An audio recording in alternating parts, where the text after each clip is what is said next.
brachial plexus are two words that are guaranteed to put fear into anybody studying for an anatomy exam.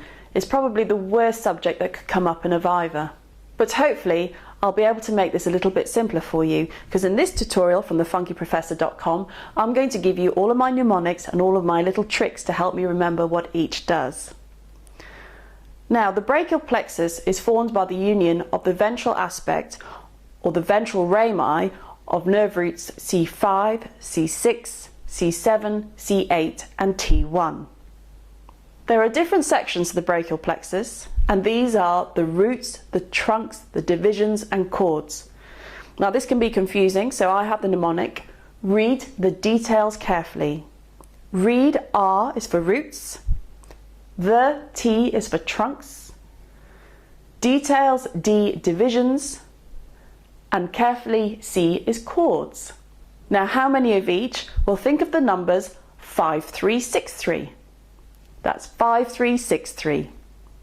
5 roots, 3 trunks, 6 divisions and 3 chords. Now the roots lie in the interval between the muscles scalenus anterior and scalenus medius. The trunks pass through the posterior triangle of the neck. The divisions are behind the clavicle, and the chords are in the axilla.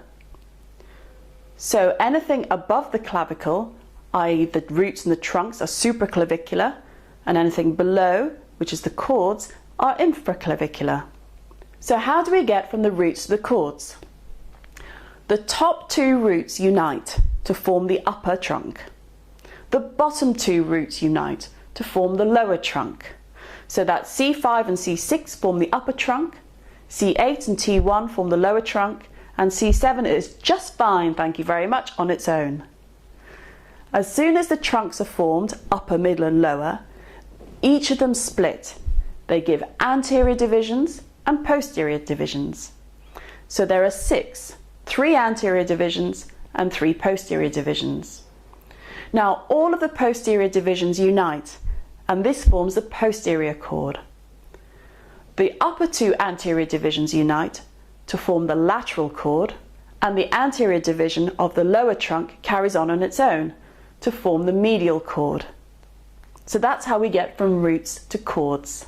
The chords are so called lateral, posterior and medial because of their relationship to the axillary artery, which means to say the lateral chord lies lateral to the axillary artery, the posterior chord posterior to the axillary artery, and the medial chord medial to the axillary artery.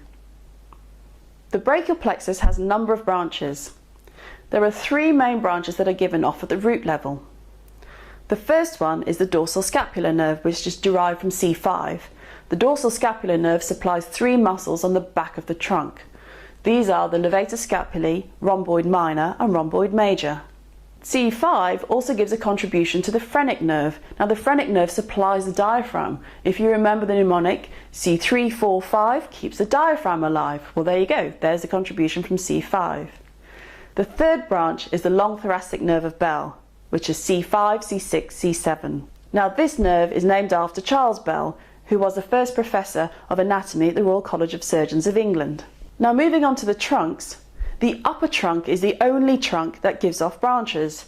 So it's the superior trunk, and I guess it probably is superior because it gives off branches. So the first of these branches is the suprascapular nerve, and this nerve supplies 2 of the 4 rotator cuff muscles, supraspinatus and infraspinatus. The other nerve that comes off the upper trunk is always forgotten, and this is the nerve de subclavius. The divisions of the brachial plexus don't have any branches at all, thank goodness. So now we're on to the chords. There are 3 chords, as you'll remember. Starting from top is the lateral, then the posterior and the medial. And they have 3 branches, 5 branches and 5 branches respectively, 3, 5, 5. Now how to remember that order, lateral, posterior, medial? Well, I have another mnemonic. Love, playmate. Love, L is for lateral, play, P is for posterior, and mate, M is for medial. Love, playmate. The 3 branches of the lateral chord of the brachial plexus are the lateral pectoral nerve, the musculocutaneous nerve, and the contribution to the median nerve that comes from the lateral cord. So that's the lateral pectoral nerve, the musculocutaneous nerve, and the contribution from the lateral cord to the median nerve. There are 5 branches that come off the posterior cord. Now I have a mnemonic for this, which is STARS. That's S-T-A-R-S, STARS. So, STARS begins and ends with an S, which reminds me that there is the upper and the lower subscapular nerves, which supplies subscapularis and teres major. T in STARS is for thoracodorsal nerve, which supplies the latissimus dorsi, that big broad muscle on the back of the trunk. A is for axillary, which supplies the deltoid and teres minor.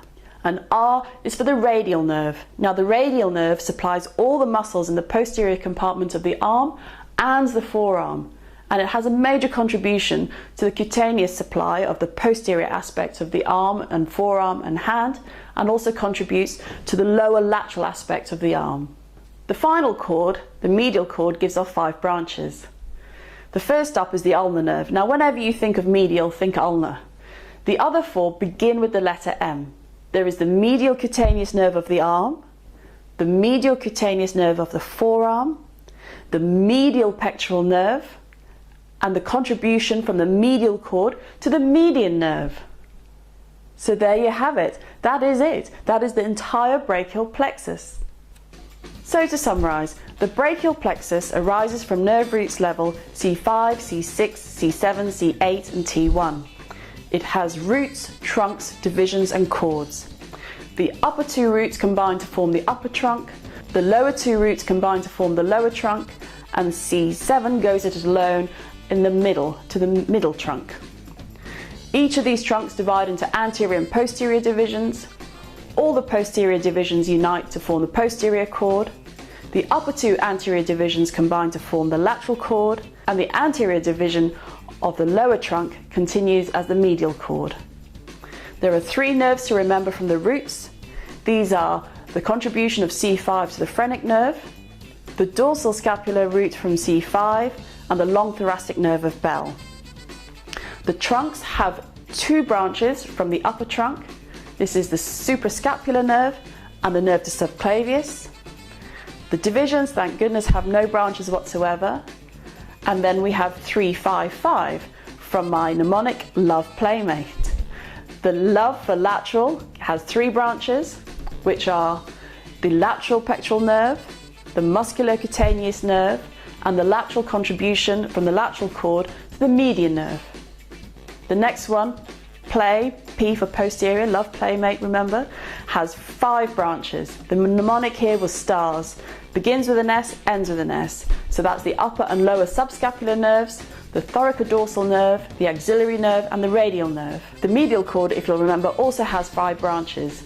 The ulnar nerve, always think medial and ulnar together, and then the 4 ends. The medial cutaneous nerve of the arm, the medial cutaneous nerve of the forearm, the medial pectoral nerve, and also the medial contribution from the medial cord to the median nerve. So you see, once you break it down and look for associations, actually, if I dare say it, the brachial plexus is not that bad.